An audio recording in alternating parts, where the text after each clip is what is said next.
So welcome back guys to another video, and if you guys have been following my channel this week, you guys know that on Tuesday I got a copy of Street Fighter V the Collector's Edition, and you guys can check that video on the description below and see all the little fun goodies I got with that. But you know, when Street Fighter V came out, being a longtime fan, I saw a lot of people either love this game or absolutely hate this game, and I thought, with that being said, how appropriate would it be to do a nice little review of Street Fighter V? Now, I want to be very diplomatic about it. I didn't know exactly how to start it because there's a good and an ugly to it, so I thought I would flip a coin. Heads, I start the review talking about the good side of Street Fighter V. Tails, I start out with the ugly. So let's check it out. Alright, got it? So I got the heads. So with that being said, let's talk about the good. Now, a lot of people have been saying that Street Fighter V is broken. Some ways it is, and one way it isn't is, of course, controls. Controls are one of the most key factors in a fighting game, and you know what? This is probably the best playing Street Fighter game I've ever played. The inputs are so precise. Normally I play Street Fighter with an arcade stick, and I was actually going to get an arcade stick for Street Fighter V, but honestly it's so responsive with the PS4 control pad that I was like, you know what?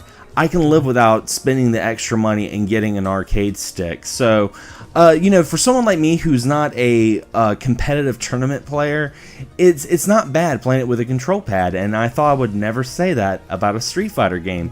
Also, the graphics are absolutely amazing. It's so bright and colorful. I love the animation, and the soundtrack is a total step up from Street Fighter 4. Now, with that being said, that's the good. Here comes the ugly, and I know you guys have already heard a lot of the ugly on online. Everyone's been ranting about it. The first thing you notice when you get Street Fighter V is the lack of modes. More importantly, arcade mode. When you put this game in, you're going to be having very, very bare bones. You'll have online, local versus, survivor, I guess a story mode, but this is a couple of matches, and of course training mode. There's no arcade mode, something that's been a staple of Street Fighter since the beginning on home consoles.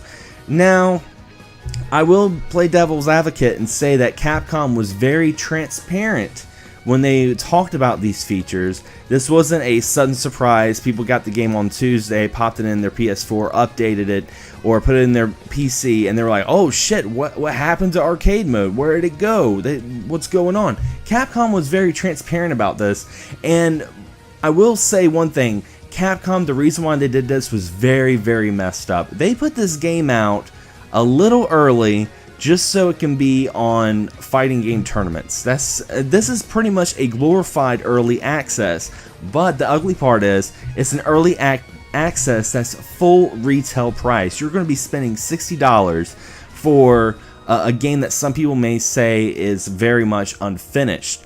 Now, the reason why I say some people is because, honestly, myself, when I play fighting games, I'm not a big online player. It pisses a lot of my friends off. They get online games, I get online games. I don't really play online games that often, but fighting games I do, because fighting games is such a huge part of my gaming childhood. I remember going to the days of arcades and playing, and you know what? The only reason why I enjoyed arcade modes back in the day is because I didn't have friends to come over to my house, and I had no one at the house that wanted to play Street Fighter, so it gave me a reason to play it with a CPU. But to be perfectly honest, nothing compares to playing with an actual player online or at the arcade. So with that being said, arcade mode doesn't really bother me too much. I don't mind playing it online. I'm not even that great of a player. I get my ass kicked a lot actually. I think the biggest streak I had in Street Fighter V is I had like a 10-win streak, which I was like, hell yeah. But I mean, that's a shot in the dark usually. I'm not that great. But with that being said, I love the rush of playing someone competitively online. And the online servers, when they first started, they were very, very shady and shaky, man. It was insane. I was getting kicked out of every other match, and I'm like, well, wait a minute. I did the Street Fighter beta. Why is it still being such an issue? And that's something I will say with Capcom is, like, you guys had beta testing. You guys knew the traffic. Why didn't you make your netcode any better, you know. So that's one of my complaints with online. It's wishy-washy. And also, one of my biggest complaints of Street Fighter V is if you want to fight your friend online, it's one of the most cryptic things ever. I feel like I was reading the Dead Scrolls trying to find my friend to fight him online. You have to actually go in and create your own lounge, and then if you guys look at the very bottom screen, there's a little sub option, and you can actually invite your character or fighter to join in a match. And that was really messed up. It was something that wasn't on the main menu. I felt like they should have made the main menu a little bit even more simplified. You know, if you guys are going to take away the modes, you guys might as well make the modes that are there very accessible and easy to understand. Just have, you know, a versus mode and have like a little sub option and have like online invites like right there. I shouldn't have to like create a lounge and then invite my friend, have to know their fighter ID and all that stuff. So to me that was really messed up. Would I recommend this game? Honestly, to a diehard Street Fighter fan, I would say absolutely get it. You will love it to pieces. But if you're a casual fighter person and you don't really play a whole lot of fighting games, knowing that they are going to be patching more modes into it, I would say to wait.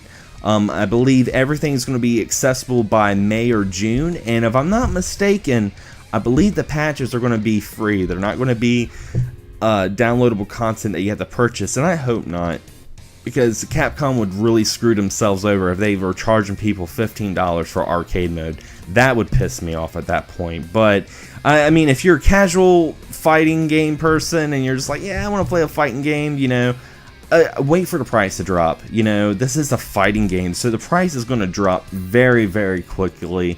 I don't see this being $60 for another 2 months. I see it dropping down, especially with as many people that aren't happy with it. Used copies are going to be like showing up the yin yang like a DVD in the $5 bin at Walmart. I mean, it's just going to be there very, very soon. So patience is virtue if that's your thing. But if you are a huge Street Fighter fan, like I said, definitely get it.